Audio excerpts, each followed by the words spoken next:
El editorial del día es presentado por la Facultad de Teología del Instituto Bíblico de Asunción. Vivimos en la era del Espíritu Santo. Esta era se inicia con el derramamiento del Espíritu Santo hace 2000 años. Un evento histórico único que da inicio a esta nueva era para la humanidad. Somos unos verdaderos privilegiados porque Dios ha decidido tomar morada en nuestros corazones, derramar su amor por medio de su íntimo Espíritu en nuestros corazones. A través del Espíritu Santo Dios vive en nosotros. El Espíritu de Dios es el sello de nuestra salvación. Ahora, leyendo el libro de los Hechos, nos damos cuenta muy rápido que el Espíritu de Dios causa una verdadera revolución. Por eso hablo de la revolución del Espíritu Santo. Es increíble lo que leemos en el libro de los Hechos. Una palabra acerca de las manifestaciones sobrenaturales del Espíritu Santo. Parece que a veces estas manifestaciones sobrenaturales nos interesan más que lo que no parece ser sobrenatural.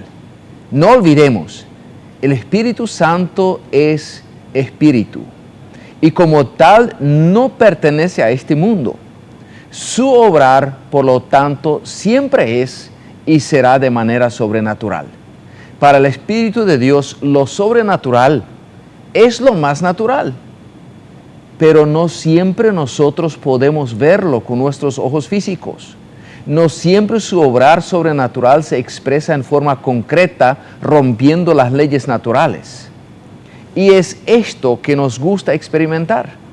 Pero ojo, esto no es lo más importante. Lo más importante es reconocer el obrar poderoso y sobrenatural de Dios por medio de su Santo Espíritu, independientemente de si lo podemos ver o no. La revolución que el Espíritu de Dios arranca el día de Pentecostés y empieza a convencer a las personas de su pecado. Cuando Pedro, lleno del Espíritu Santo, predica la palabra de Dios y les explica quién era Jesús y lo que significaba su muerte y resurrección, el Espíritu Santo obra de una manera muy revolucionaria, recordando a la gente de su pecado. Lo más difícil es que una persona reconozca su pecado. Sabemos que todos somos pecadores, pero no queremos admitir ni confesar nuestros pecados propios. Pero esta gente en Pentecostés, al escuchar la prédica del ex cobarde Simón Pedro, empieza a golpearse en los pechos en señal de arrepentimiento. El Espíritu Santo hizo esta obra. Jesús ya lo había anunciado. Dijo Jesús mismo: les enviaré el Espíritu de mi Padre y Él convencerá al mundo de su pecado. Promesa de Jesús. Cuando el Espíritu venga, convencerá al mundo de pecado, de justicia y de juicio. Su pecado es que no creían en Cristo. Y este anuncio de Jesús se cumple al pie de la letra en el día de Pentecostés. Y al reconocer su pecado, la gente pregunta a Pedro: dinos, ¿qué debemos hacer? Y Pedro, ya sin cobardía alguna y sin pelos en la lengua, lo dice así: ustedes son grandes pecadores. Lo que necesitan hacer es reconocer esto y arrepentirse. Esto, mi estimado amigo, es mucho más radical y revolucionario de que lo aparenta. Esta gente que había ayudado a crucificar a Jesús, de repente siente todo el peso de su pecado. Pero el arrepentimiento no es solamente una emoción pasajera. Es mucho más que una emoción, que un sentimiento o que lindas palabras.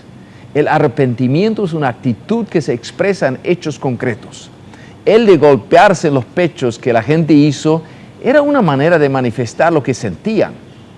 Pero a este gesto de arrepentimiento siguieron los hechos.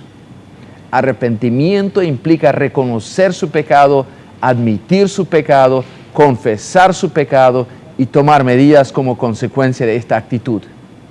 El Nuevo Testamento habla del fruto del arrepentimiento.